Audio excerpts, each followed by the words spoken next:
ఓం నమో భగవతే వాసుదేవాయ. ఓం నమో భగవతే వాసుదేవాయ. ఓం నమో భగవతే వాసుదేవాయ. హరే కృష్ణ. ఎందరో మహానుభావులు, అందరికీ వందనాలు. నేను మీ భీమ. శ్రీపదానికి మీకు సాదర స్వాగతం. ఇక్కడ మనం మాట్లాడుకునే మాటలు మనల్ని, మన మనసుని ఒప్పించి ఒక ఉన్నతమైనటువంటి మార్గం వైపు వెళ్ళేలా చేయాలన్నది సంకల్పం. సంకల్పానికి సిద్ధమైన వారందరూ ముందుకు నడుద్దాం రండి.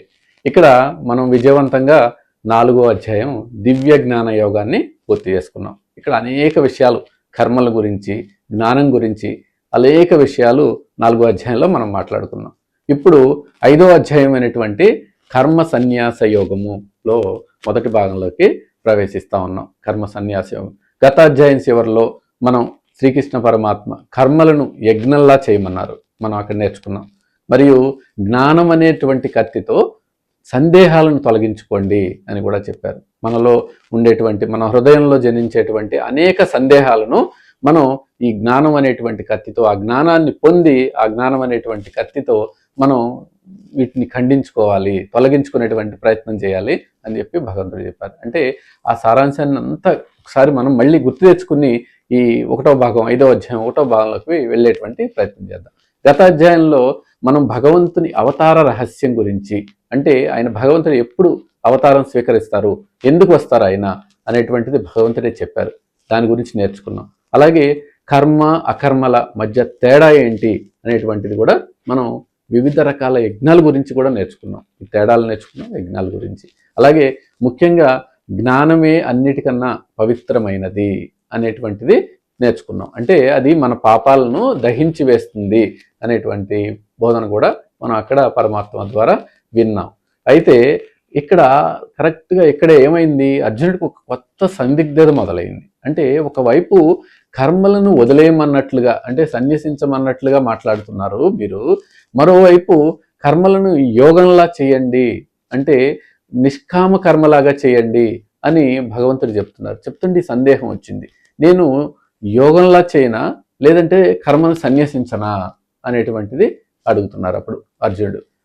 అది ఆ ప్రశ్న భగవంతుడిని అడుగుతారు. ఆ భగవంతుని అడిగేటువంటి ప్రశ్నతోనే మనకు 5వ అధ్యాయం మొదలవుతుంది. ఈ 5వ అధ్యాయం కర్మ సన్యాస యోగము అంటారు. అంటే కర్మను ఎలా త్యజించాలి, అంటే త్యజించమంటే పూర్తిగా వదిలేయమని కాదు, దానికి ఒక విధానం ఎలా ఉంటుంది, ఎలా కర్మను సన్యసించవచ్చు, ఎలా సన్యసిస్తే మనం మోక్ష మార్గం వైపు ప్రయాణించవచ్చు అనేటువంటిది భగవంతుడు అత్యద్భుతంగా ఈ అధ్యాయంలో మనకు వివరిస్తారు. కాబట్టి ఆలస్యం చేయకుండా 5వ అధ్యాయంలో మొదటి భాగంలోకి వెళ్ళేటువంటి ప్రయత్నం చేద్దాం. మనం ఈ భాగంలో మొదటి 5 శ్లోకాలని నేర్చుకునేటువంటి ప్రయత్నం చేద్దాం.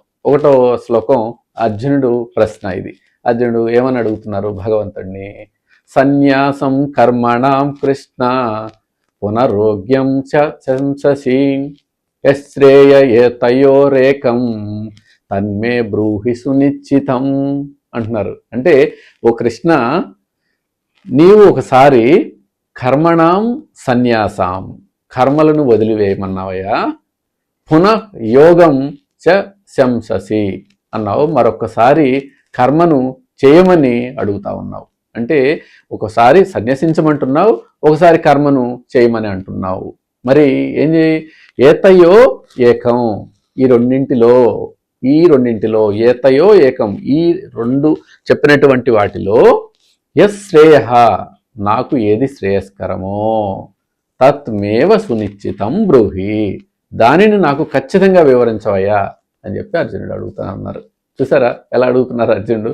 అంటే అర్జునుడు ఒక సామాన్య మానవుడికి ఎలాంటి సందేహం అయితే వస్తుందో అలాంటి సందేహం వచ్చింది. అంటే ఆధ్యాత్మికత అంటే అడవులకు వెళ్ళి పనులు మానేయటము, అక్కడ కూర్చొని తపస్సు చేసుకోవటము అది కాదు, లోకంలో ఉండి పనులు చేయటమా.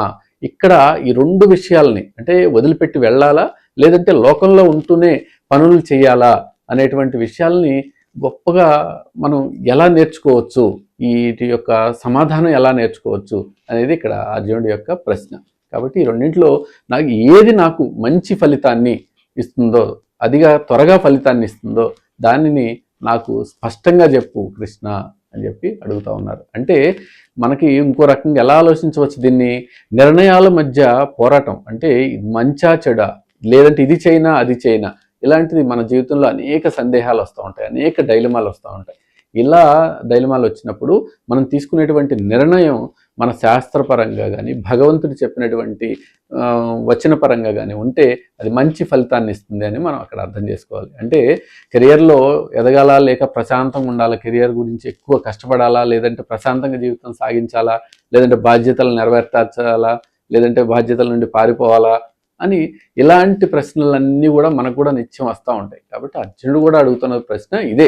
అంటే దీనికి సమాధానం ఏమొస్తుంది, సమాధానం ఏంటో నాకు చెప్పవయ్యా, ఇది నాకు గందరగోళాన్ని ఏర్పరుస్తుంది నా జీవితంలో అని చెప్తా ఉన్నారు. మామూలు సాధారణ ఉదాహరణ చూసాం అనుకోండి, నిత్య జీవితంలో ఎలా ఉంటుంది. ఒక విద్యార్థి ఉన్నాడు, ఒక మంచి IIT JEE ఎగ్జామ్ ప్రిపేర్ అవుతా ఉన్నాడు. కోచింగ్ సెంటర్కి వెళ్ళాలా, ఇంట్లోంచే నేను ప్రిపేర్ అయితే మంచిదా అనే సందేహం వచ్చింది. కాబట్టి ఈ సందేహం వచ్చినప్పుడు ఏముంటుంది, 2 మార్గాలు, నువ్వు ఇంట్లో చదివినా మంచిదే, లేదంటే కోచింగ్ సెంటర్కి వెళ్ళి చదివినా కూడా మంచిదే. కానీ ఈ రెండిట్లో ఇంకా మంచి ఫలితాన్ని ఏదిస్తుంది అనేటువంటిది అంచనా వేసుకుని చేసేటువంటి ప్రయత్నం చేయాలి. కాబట్టి తన పరిస్థితికి, ఆ విద్యార్థి పరిస్థితికి ఏది ఉత్తమమో తెలుసుకోవాలి ముందు అతను తెలుసుకున్న తర్వాత అప్పుడు ఆ పని చేసేటువంటి ప్రయత్నం చేయాలి. అలాగే అర్జునుడు కూడా యుద్ధ రంగంలో ఏ మార్గం సరైనది అనేటువంటిదే ప్రశ్న ఇక్కడ. కాబట్టి విద్యార్థికి వచ్చినటువంటిది ఏ మార్గం సరైనది అనేటువంటిది ఇక్కడ అర్జునుడికి కూడా వచ్చినటువంటి ప్రశ్న. కాబట్టి దీనికి భగవంతుడు ఎలాంటి సమాధానాలు చెప్తారు, ఈ చెప్పిన సమాధానం మన జీవితంలో కూడా మనం ఎలా అన్వయించుకోవచ్చు అనేటువంటిది ముందు శ్లోకాల్లో మనకు చెప్తారు. అర్థమైంది కదా. 1వ శ్లోకం అర్జునుడి యొక్క ప్రశ్న. అర్జునుడి ప్రశ్న అర్థమైతే మనం అదే అధ్యాయంలో 2వ శ్లోకానికి వెళ్దాం. ఈ 2వ శ్లోకం భగవంతుడు చెప్తా ఉన్నారు. ఏమంటున్నారు, సన్యాసః కర్మయోగస్య నిశ్రేయసకరావుభౌ తయోషి కర్మ సన్యాసాత్ కర్మయోగో విశిష్యతే అంటున్నారు. అంటే ఎంత వివరంగా చెప్పారు తెలుసా ఈ శ్లోకంలో. శ్రీకృష్ణ పరమాత్మ ఏమంటున్నారంటే, సన్యాసః కర్మయోగచ, కర్మ సన్యాసము మరియు కర్మయోగము ఉభౌ నిశ్రేయసకరౌ అంటున్నారు. అంటే 2 కూడాను మోక్షాన్ని ప్రసాదించేవే కానీ త్రయో కర్మ సన్యాసాత్, ఆ రెండిట్లో కర్మ సన్యాసం కంటే కర్మయోగో విశిష్యతే అన్నారు అక్కడ. అంటే కర్మయోగమే మంచిదయా. అంటే ఎలా ఉందంటే ఇది పని చేయమంటున్నారు, ఆ పనిని త్యజించమంటున్నారు, 2 చెప్తున్నారు. ఈ రెండిట్లో పని త్యజించేదానికన్నా కూడా అక్కడేమన్నారు, కర్మ సన్యాసాత్ అన్నారు. అంటే కర్మను సన్యసించేదానికి కూడా కర్మయోగో విశిష్యతే అంటున్నారు. అంటే కర్మయోగమే మంచిది, అంటే కర్మ చేయటమే మంచిది అర్జున అని చెప్తున్నారు అక్కడ. అంటే ఇక్కడ పరమాత్మ చాలా స్పష్టమైన సమాధానం ఇచ్చారు. ఏమంటూ, పనులు మానేయటం అంటే సన్యాసం, అంటే సన్యాసించడం అంటే ఏదైనా వదిలేయటం అనేటువంటిది. అలా పనులు మానేయటం కంటే కూడా పనులు చేస్తూనే ఫలితాన్ని దైవానికి వదిలేయటం కర్మయోగం అంటారు. కాబట్టి ఇది చాలా గొప్పదైనటువంటిది, మళ్ళీ సులభమైనటువంటిది కూడా. ఎందుకంటే మనిషి ఏ పని కూడా చేయలేకుండా ఉండలేడు, ఎందుకంటే అది ప్రకృతికి విరుద్ధం, ఏ పని చేయలేదు. కాబట్టి కర్మలను చేస్తూనే ఆ బంధాల నుండి విముక్తులవ్వటం నిజమైన గొప్పతనం అని మనం అర్థం చేసుకోవాలి ఇక్కడ. అంటే కర్మయోగో విశిష్యత అంటే కర్మను చేయమంటున్నారు కాబట్టి భగవంతుడు, అది ఆ బంధాల్లో ఇరుక్కోకుండా, ఆ బంధాలను ఇరుక్కోకూడదంటే ఫలితాన్ని భగవంతుడికి అర్పించేస్తూ చేయాలయ్యా, ఇలా చేస్తే మంచిది అన్నట్లు భగవంతుడి యొక్క ఆలోచన. కానీ ముందు శ్లోకాల్లో ఇంకా మనకి లోతుగా చెప్తారు ఇక్కడ ఎలా మనం ఆ కర్మను కూడా ఆచరించాలి అనేటువంటిది. కాబట్టి ప్రతిదీ కూడా భగవంతునిది, నీదంటూ ఏం లేదు ఇక్కడ. నీదంటూ ఏదన్నా ఉంటే కదా నువ్వు సన్యసించగలవు, నీదంటూ ఏం లేనప్పుడు ఏం సన్యసిస్తావు మరి అనేటువంటి ప్రశ్న మనలాంటి వారికి రావాలి. కాబట్టి ఇదంతా భగవంతుని, కాబట్టి భగవంతునికి అర్పించాలి. ఏదైనా నాది అనుకున్నాం అనుకోండి ఆలోచనలో, ఆ ఆలోచనను కూడా భగవంతునికి అర్పిస్తే అది తిరిగి మనకి భారం అవ్వకుండా ఉంటుంది, తిరిగి ఆయన యందే వాటిని సన్యసించవచ్చు మనం అన్నట్లు మనం ఇక్కడ అర్థం చేసుకోవాలి. కాబట్టి ఈ మొత్తం సృష్టిలో మనదంటూ ఏం లేదు. ఆయన సృష్టించిన సృష్టిలోకి ఆయన ద్వారా వచ్చాం, మళ్ళీ వెళ్ళిపోతాం. కానీ ఉన్న కాసేపు ఇది నాది, ఇది మనది, ఇది వారిది అనేటువంటి మనం పనులు చేస్తూ ఉంటాం. కాబట్టి ఆ తేడా మనకు అర్థమైతే కర్మను సన్యసించడం బహుతేలిక అనేటువంటిది ఇక్కడ భగవంతుడు చెప్తా ఉన్నారు మనకి. కాబట్టి సమస్యల నుండి ఎప్పుడు కూడా పారిపోయేటువంటి పని చేయకుండా ధైర్యంగా వాటిని ఎదుర్కోవటం వల్ల పనులు మానేసి కూర్చోకుండా, మనసులో ఆలోచనలు కూడా ఎక్కువ పెట్టుకోకుండా మనం నిమగ్నమై స్వార్థమంతా వదిలేసి మనస్సును త్వరగా పవిత్రం చేసుకునేటువంటి పని చేయాలి మనం. అలా పనిచేసినట్లయితే మనకు ఈ కర్మ యొక్క ఫలితాలు మనకు అంటకుండా ఉంటాయి అని భగవంతుడు చెప్తా ఉన్నారు. మామూలుగా ఇంట్లో నిత్య ఉదాహరణ ఒకటి చూసాం అనుకోండి, ఏముంటుంది అక్కడ, ఇంట్లో అనేక సమస్యలు ఉన్నాయి. ఇల్లు వదిలిపెట్టి వెళ్ళిపోవటం కంటే ఇంట్లోనే ఉండి ఆ బాధ్యతలను ఏ ఆశ లేకుండా సక్రమంగా నిర్వర్తించడం వల్ల కష్టమైనా కూడా అది శ్రేష్టమైన మార్గంలో మనల్ని తీసుకువెళ్తుంది. కాబట్టి మన ఏకాగ్రత మరియు నిగ్రహం ఇవన్నీ కూడా పరీక్షించబడతాయి. అక్కడ మనం ఎంతవరకు ఏకాగ్రతగా ఉండగలిగాం ఈ సమస్యల్లో అనేటువంటిది పరీక్షించబడతాయి. కాబట్టి అప్పుడు మనకి ఏకాగ్రతతో ఆ సమస్యలకు సమాధానాలు దొరికేటువంటి ప్రయత్నం జరుగుతుంది. కాబట్టి వీటినన్నింటినీ వదిలేసి మనం ఎక్కడికి వెళ్ళి కూర్చుంటే ఈ సమస్యలు ఏవి ఉండవు అని ఆలోచిస్తే ఒక్క నిమిషం పని, కానీ అది మంచిది కాదు అని భగవంతుడు మనకి ఇక్కడ చెప్తా ఉన్నారు. కాబట్టి అర్థమైంది కదా ఈ శ్లోకం. కాబట్టి కర్మను సన్యసించడం ఎప్పుడూ మంచిది కాదు. కర్మయోగో విశిష్యతే, కర్మను మనం చెయ్యటమే విశిష్టత అని చెప్తున్నారు. నేను చెప్తూ ఇంకా భగవంతుడు చాలా చెప్తారు ఎలా చేయాలనేటువంటిది. ఇప్పుడు 5వ అధ్యాయంలో 3వ శ్లోకం చూద్దాం. 3వ శ్లోకం కూడా భగవంతుడే చెప్తున్నారు. ఏమంటున్నారు భగవంతుడు? జ్ఞేయ నిత్య సన్యాసి యో నద్ధేష్టి నకాంక్షతి నిద్వంద్వో హి మహాబాహో సుఖం బంధాత్ ప్రముచ్యతే అంటున్నారు. అంటే ఓ అర్జున, య నద్వేషి, యహ నద్వేష్టి అంటే నకాంక్షతి, ఎవరైతే ఎవరిని ద్వేషించరో మరియు దేనిని నకాంక్షతి దేనిని ఆశించరో, స నిత్య సన్యాసి జ్ఞేయ, అతనే నిరంతర సన్యాసి అని తెలుసుకో. ఎందుకు? హి అంటే ఎందుకని, ఎందుకు? నిర్ద్వంద్వ, నిర్ద్వంద్వ అంటే రాగద్వేషాల నుండి, నిర్ద్వంద్వాలు రాగద్వేషాల వంటి ద్వంద్వాలకు అతీతుడై ఉంటాడు. అంటే సుఖం కానీ దుఃఖం కానీ ఇలాంటి వాటికి. అది కూడా ఆ మాట కూడా ఏమన్నారు అక్కడ ఆయన, సుఖ బంధాత్ ప్రముచ్యతే, అంటే సులభంగా సంసార బంధం నుండి, సులభంగా ఈ బంధాల నుండి అనుగ్రహం ముక్తి పొందుతారు అని చెప్పాడు. అంటే సన్యాసం అంటే కాషాయ వస్త్రాలు తీసుకుని అలా వెళ్ళిపోయి ఉండటం కాదయ్యా. ఎవరి మనస్సులో ద్వేషం అనేది లేదో, ఎవరికి వస్తువుల మీద విపరీతమైనటువంటి ఆశ లేదో అతనే అసలైన సన్యాసి అని చెప్పారు. అంటే అతను ఇంట్లో ఉన్నా, ఎక్కడన్నా లేదంటే అడవిలో ఉన్నా కూడా ఒకటే. అంటే అతను ద్వంద్వాలకు అంటే సుఖ దుఃఖాలకు అతీతంగా ఉండటమే ముక్తికి మార్గం. అలా ఉంటారయ్యా, అలా ఉండు నువ్వు అని చెప్తున్నారు భగవంతుడు. అంటే చాలా వివరంగా ఉంది కదా ఈ శ్లోకం. దీన్ని ఇంకా మనం లోతుగా కూడా అర్థం చేసుకోవచ్చు ఈ శ్లోకాన్ని. ఎలా, మన అశాంతికి ఏంటి కారణం ఇక్కడ? మనం ఏదో ఒక దాన్ని అతుక్కుపోవటం అంటే అటాచ్మెంట్, ఇదేనా? కాబట్టి దేన్నో అసహించుకోవటం వల్ల కూడా మనకు అశాంతి వస్తుంది. దాన్ని అటాచ్మెంట్ వల్ల వస్తుంది, ఒక ఎవర్షన్ వల్ల అంటే అసహించుకోవటం వల్ల కూడా మనలో అశాంతి కారణం వస్తుంది. ఈ రెండూ లేని స్థితిని న్యూట్రాలిటీ అంటే ఈ రెండూ లేని స్థితిని మనం ఉన్నామనుకోండి, అది ఆ సంతోషం బయట వస్తువుల మీద ఎప్పుడు కూడా ఆధారపడకుండా ఈ రెండూ లేనటువంటి స్థితిలో మనం కనుక ఉంటే అప్పుడు అసలైన సన్యాసులు మనం అని చెప్తున్నారు. అంటే సన్యాసం అంటే అర్థమైంది కదా, అంటే ఉంటూనే వాటి మీద మోహం పెంచుకోకుండా, వాటి మీద ఆశ పెంచుకోకుండా, వాటిని రాగద్వేషాలు లేకుండా ఉండాలి అని చెప్తున్నారు ఇక్కడ. అలా గనక చేస్తే మనం వాటి నుంచి సన్యసించగలం. అంటే మనం వాటిని సన్యసించామంటే వాటిని చేసేటువంటి పనులు కూడా సన్యసించినట్లే, ఇంకా వస్తాయి లోతులుగా మనకి. కాబట్టి ఇప్పుడు ఈ శ్లోకాన్ని మనం మామూలు నిత్య ఉదాహరణ చూసాం అనుకోండి, ఒక ఆఫీస్లో ఒక ప్రమోషన్ వస్తే మనం బాగా పొంగిపోతూ ఉంటాం, లేదు అనుకోండి రాలేదు కుంగిపోతూ ఉంటాం. అలా కాకుండా మన పనిని మనం నిజాయితీగా చేసుకుంటా పోయామనుకోండి, అంటే సన్యాసితో సమానం. అతనికి ఏం లేదు, అతను ఎటువంటి కల్మషం లేకుండా చేసుకుంటా పోయాడు పని. అప్పుడు ఏ ఫలితం వచ్చినా కానీ అతనికి ఏ బంధనాలకు చిక్కుకోడు. నాకు రాలేదే, నాకు వచ్చిందే, వాడికి వచ్చిందే, ఇలాంటి బంధనాలు ఏమీ ఉండవు. కాకపోతే అక్కడ మనసు కష్టం కలిగినా కానీ వాటిని సన్యసించాడు కాబట్టి, ఆ ఫలితాలను సన్యసించాడు కాబట్టి అలాంటి బంధనాలు ఏమీ ఉండవు అతనికి.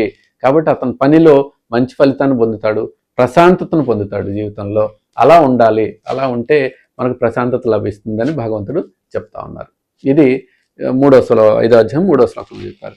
ఇంకా చెప్తున్నారు భగవంతుడు. ఏమంటున్నారు 4వ శ్లోకంలో 5వ అధ్యాయంలో? సాంఖ్యయోగో పృథగ్ఫల్బా ప్రవదంతి పండిత ఏకమప్యాస్థిత పండిత ఉభయోరి ద్వంద్వ ఫలం అంటున్నారు. అంటే ఇక్కడ ఏం అర్థం చేసుకోవచ్చు అంటే మనం సాంఖ్యయోగో అంటే సాంఖ్యయోగం అంటే మనం నేర్చుకున్నాం కదా, జ్ఞానయోగము మరియు కర్మయోగము ఈ రెండు కూడా పృథక్ అంటే వేరు. జ్ఞానయోగము కర్మయోగము రెండు వేరు. అంటే ఏమంటున్నారు ఇక్కడ, బాల ప్రవదంతి అంటున్నారు. అంటే తక్కువ బుద్ధి గలవారు, అంటే ఎక్కువ ఆలోచన చేయలేని వారు, అంటే ఎవరు, చిన్నపిల్లలు లాంటి వారు ఏమంటారు, నా పండితులు కాదు. ఈ రెండు వేరు అని భావించే వాళ్ళు పండితులు కాదు, ఈ రెండు ఒకటే అని చెప్తున్నారు. జ్ఞానయోగము మరియు కర్మయోగం ఏదైతే ఉన్నాయో ఈ రెండు కూడా ఒకటే. ఏకం అపి సమ్యక్కం అస్థిత అంటున్నారు. అంటే రెండింటిని ఏదో ఒక దానిని చక్కగా ఆచరించినా కూడా ఉభయో ఫలం విందతే, కాబట్టి రెండింటి ఫలితాన్ని పొందుతారు అని చెప్పి భగవంతుడు చెప్తున్నారు. అంటే ఈ రెండు వేరు కాదు, ఈ రెండు కూడా ఒకటే. కానీ ఈ రెండిట్లో నువ్వు ఏది ఆచరించినా కానీ మంచి ఫలితాన్నే పొందుతావు అని చెప్తున్నారు. అంటే జ్ఞాన మార్గం అంటే ఏంటి, సన్యాసం. జ్ఞానం వచ్చింది, ఆ కర్మ చేయకూడదని సన్యసించేటువంటి లక్షణాలు పొందటం. అలాగే కర్మ మార్గం అంటే సేవా మార్గం. ఈ రెండు కూడా ఒకే లక్ష్యాన్ని మనకి తీసుకువెళ్తాయి, ఒకే లక్ష్యానికి తీసుకువెళ్తాయి. ఆ లక్ష్యం ఆత్మ సాక్షాత్కారం. కాబట్టి రెండు వేరు అని వాదించటం అవివేకం అని ఇక్కడ భగవంతుడు చెప్తున్నారు.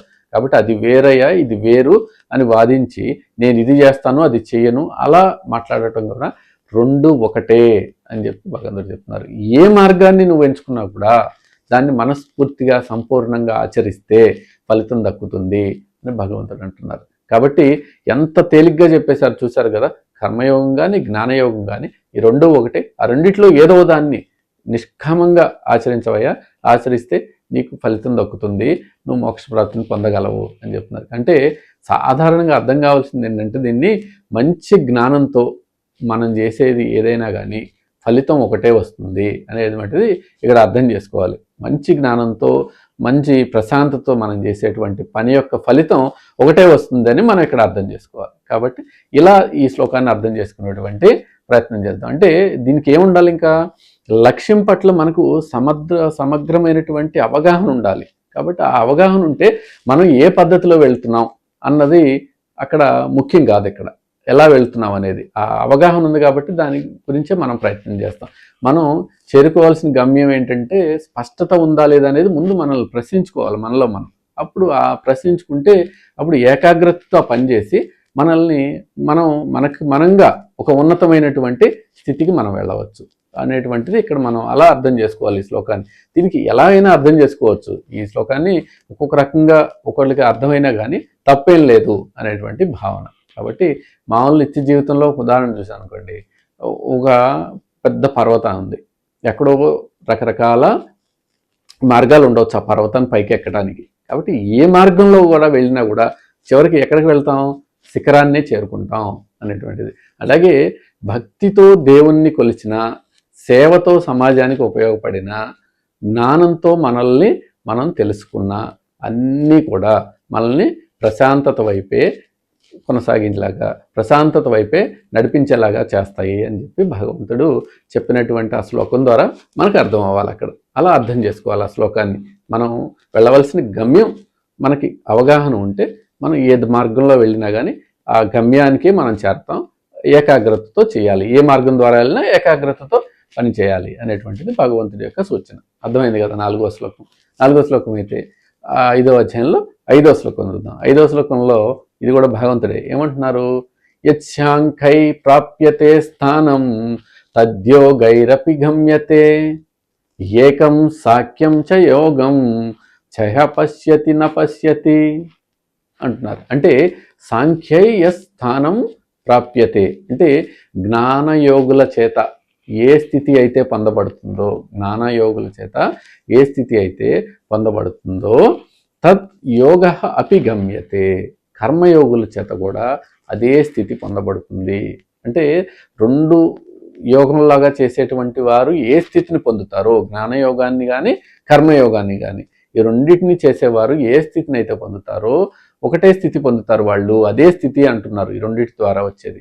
ఇంకేం చెప్తున్నారు అక్కడ, యః సాఖ్యం చ యోగం య ఏక పశ్యతి అంటున్నారు. అంటే ఎవరైతే జ్ఞానాన్ని కర్మను ఒకటిగానే చూస్తారో సంపశ్యతి అంటే నిజమైన సత్యాన్ని చూసినట్లు భావించాలి అని చెప్తున్నారు అక్కడ. అంటే జ్ఞానాన్ని కర్మను ఒకే రకంగా, దాని ఫలితాన్ని ఒకే రకంగా ఎవరైతే యోగులు చూస్తారో వారిని నిజమైన సత్యం చూసిన వారులాగా మనం భావించాలి అని భగవంతుడు చెప్తున్నారు. అంటే దీనికి వివరంగా చూసాం అనుకోండి, ఏముంటుంది? జ్ఞానము మరియు కర్మ వేరు వేరు కావు. జ్ఞానం లేని కర్మ అజ్ఞానం, కర్మ లేని జ్ఞానం వ్యర్థం అని మనం అర్థం చేసుకోవాలి. కాబట్టి ఈ రెండు కలిసినప్పుడే జీవితం పరిపూర్ణ అవుతుంది. ఈ ఏకత్వాన్ని ఎవరైతే గమనిస్తారో వారే నిజమైన జ్ఞానులు అని భగవంతుడు చెప్తున్నారు ఈ శ్లోకం ద్వారా. కాబట్టి పరమాత్మను చేరటానికి ఏ మార్గమైనా ఒకటే అని ఇక్కడ మనం అర్థం చేసుకోవాలి. ఆ మార్గం ఖచ్చితమైనదై ఉండాలి, అది గుర్తుపెట్టుకోండి. ఆ మార్గం ఖచ్చితమైనదై ఉండాలి. జ్ఞాన మార్గం ద్వారా వెళ్తావా, నువ్వు కర్మ మార్గం ద్వారా వెళ్తావా అనేది నీ మానసిక స్థితికి, నీ జీవితపు స్థితికి మాత్రమే వదిలేసుకుని నువ్వు రెండింటి నుంచి వచ్చేటువంటి ఫలితం ఒకటే కాబట్టి నువ్వు వెళ్ళేటువంటి మార్గం నువ్వే ఎంచుకో అనేటువంటిది ఇక్కడ భగవంతుడు చెప్తున్నారు. రెండు ఒకటే అని చెప్తున్నారు, ఎంచుకో అని కాదు. భగవంతుడు రెండు ఒకటే కాబట్టి నువ్వు ఏ మార్గంలో చేరినా కానీ ఇదే వస్తుంది అని చెప్తున్నారు. సైకలాజికల్గా కూడా దీన్ని మనం ఆలోచించవచ్చు. కర్మలో ఏముంటుందంటే అద్వైతం. మనం చేసే పని, మనం పొందే జ్ఞానాన్ని వేరువేరుగా చూడకూడదు అనేటువంటిది ఇది మనం ఇక్కడ నేర్చుకోవాల్సినటువంటి విషయం. అంటే జ్ఞానం మనకు పనిలో నైపుణ్యాన్ని ఇస్తుంది, అలాగే ఆ పని మనకి ఏం చేస్తుంది? జ్ఞానం యొక్క లోతును తెలియజేస్తుంది. చూసారు కదా, ఒకటి లేకపోతే రెండోది లేదు అక్కడ. కాబట్టి జ్ఞానంతో ఆ పని చేయాలి. ఆ పని చేసి ఆ జ్ఞానంలో ఉన్నటువంటి లోతుని ఏంటో మనం చూడాలి. ఆ లోతును చూస్తే అదే మోక్షం యొక్క అంతిమ గమ్యం అవుతుంది. కాబట్టి ఈ సమతుల్యత ఉన్నప్పుడే మానసిక పరిణితి సాధ్యమవుతుంది మనిషికి అనేటువంటిది భగవద్గీత ద్వారా మనం నేర్చుకోవాల్సినటువంటి సైకలాజికల్ సబ్జెక్ట్ ఇది, నేర్చుకోవాల్సినటువంటి పాఠం ఇది. మనకి సమతుల్యత ఉండాలి. ఆ సమతుల్యత ఉన్నప్పుడే మన పరిణితి చాలా ఉన్నతంగా ఉంటుంది అని మనం ఇక్కడ అర్థం చేసుకోవాలి. కాబట్టి నిత్య జీవితాన్ని కూడా అన్వయించి చూసుకోవచ్చు ఈ శ్లోకాన్ని. ఇప్పుడు మనం నేర్చుకున్న వాటిని ఏం చేస్తున్నావు? ఒక శాస్త్రవేత్త ఒక ప్రయోగం చేస్తున్నాడు అనుకోండి, అంటే అతను కర్మ చేస్తున్నాడు. అతనికి ఆ విషయం మీద లోతైన అవగాహన కూడా ఉంది, అంటే జ్ఞానం ఉంది. అంటే కర్మ చేస్తున్నాడు, జ్ఞానం ఉంది. ఆయన చేస్తున్నటువంటి పని ఆయన జ్ఞానానికి రూపం. అలాగే నిత్య జీవితంలో మనం చేసే అక్కడ చేస్తుంది. మనం అలాగే నిత్య జీవితంలో చేసేటువంటి పనులు మన సంస్కారానికి, మన జ్ఞానానికి ప్రతిబింబాలుగా ఉండాలి. సైంటిస్ట్కి ఎలా అయితే ఆ జ్ఞానం ప్రతిబింబం కింద ఉందో ఆ పని చేయటానికి, ఆ ప్రయోగం చేయటానికి, అలాగే మన జీవితంలో కూడా మన సంస్కారానికి, జ్ఞానానికి, ఇవన్నీ కూడా మనం చేసేటువంటి పనులు ప్రతిబింబంగా ఉండాలి అనేటువంటిది భగవంతుడు ఇక్కడ ఈ శ్లోకాల ద్వారా మనకి చెప్తున్నారు. కాబట్టి ఇలా భగవద్గీతను మనం 5వ అధ్యాయం ప్రారంభంలో మనకి భగవంతుడు ఏం చెప్పారు? సన్యాసం మరియు కర్మయోగం ఉన్నటువంటి సంబంధాన్ని అత్యంత స్పష్టంగా చెప్పారు. అంటే ఏది మనకి జ్ఞానం కానీ కర్మ కానీ రెండు ద్వారా వచ్చేటువంటి ఫలితాలు ఒకటే ఉంటాయి కాబట్టి వేరువేరుగా చూడొద్దు అని చెప్పారు. కాబట్టి పనులు మానేయటం కంటే కూడా భగవంతుడికి అర్పించడం, ఆ పని చేసి ఆ ఫలితాన్ని భగవంతుడికి అర్పించడం సులభమైన మార్గం అని చెప్పేసి మనకి ఈ శ్లోకాల ద్వారా అర్థమైంది. ఇలా మనం కర్మను ఎలా చేస్తే అది మనల్ని బంధించకుండా ఉంటుంది, అలాగే తామరాకు మీద నీటి బొట్టులా మనం ఎలా జీవితాన్ని గడపాలి, మన జీవితాన్ని అనేటువంటిది ఒక యోగి తన ఇంద్రియాలను ఎలా అదుపులో ఉంచుకుంటాడు, ఇలాంటి అద్భుతమైన విషయాలను భగవంతుడు ముందు శ్లోకాల్లో మనకు చెప్తారు. కాబట్టి తదుపరి శ్లోకాల్లో తప్పకుండా వాటిని అన్నింటినీ నేర్చుకునేటువంటి ప్రయత్నం చేద్దాం. ఇలా మనం భగవద్గీతను మన జీవితానికి అన్వయించుకుంటూ నేర్చుకోవటం మీకు నచ్చిందని ఆశిస్తూ ఉన్నాను. మీకు కనుక నచ్చితే మన ఛానల్ శ్రీపదాన్ని సబ్స్క్రైబ్ చేసుకోండి. ఇలాంటి మంచి విషయాలు అనేక మందికి తెలిసేటువంటి అవకాశం కల్పించండి. సర్వం శ్రీకృష్ణార్పణమస్తు. నమస్కారం, మీ భీమ.